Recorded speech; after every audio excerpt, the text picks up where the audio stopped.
Working with and recording effects in D-Pro is just like working with other attributes, except we get to do some really cool movements with our lights. Let me show you how this works.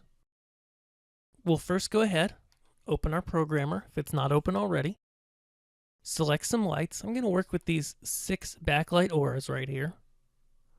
Going to bring them up at full. I'm also going to point them at the stage. Perfect. And now we can go ahead over here to Effect Parameters. This is where we can add an effect at the top of our programmer. Now, we've got a few options. We can do an attribute fan, an attribute oscillator, color fan, shapes, and shutter chase.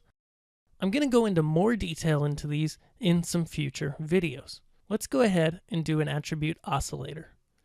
I'm just going to go ahead and grab tilt here for an example. And we can see now the lights are tilting and they oscillate as they tilt. So if you've worked with the oscillator inside of ENTTEC's DMXs, this is going to seem very familiar to you. If not, you can understand that simply there's a sine wave shape being applied to the tilt attribute at the amount specified here in amount. So let me turn that way down, make it smaller. At the speed of 1 second, so that's how long it takes to complete the effect.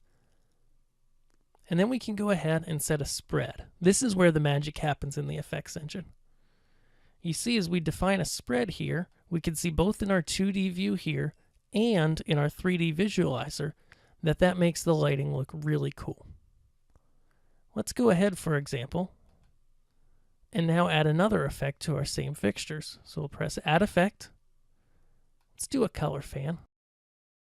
And the really cool thing about how the color works in the effects engine here is you can select 2 colors and bounce between them really easily. Awesome. So this is just a fan on a couple colors. Perfect. This is a non-moving effect, but rather just an effect that does some cool stuff. And now we can go ahead, for fun, add an attribute oscillator on blue, now on green. Set the amount to full. Slow it down so it's not so crazy.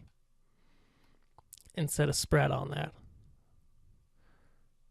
So we get a really cool rainbow effect as we mess around. We can see what's going on.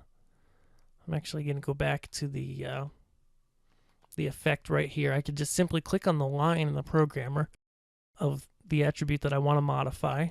We're going to go ahead and just slow down this tilt a little. Maybe increase the amount too.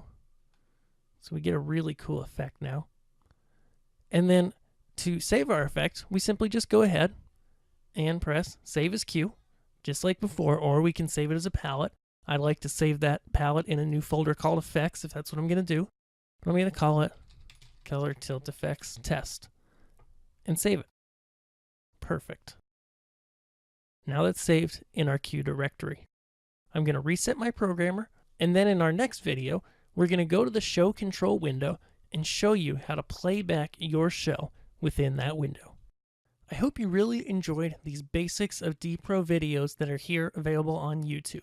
Be sure to check out the full post on D-Pro over at LearnStageLighting.com and sign up for our D-Pro mailing list, where I'm going to be sending you guys some more information about D-Pro and how to make the most out of it to help you create amazing lighting. I'll see you guys on the D-Pro post and via email.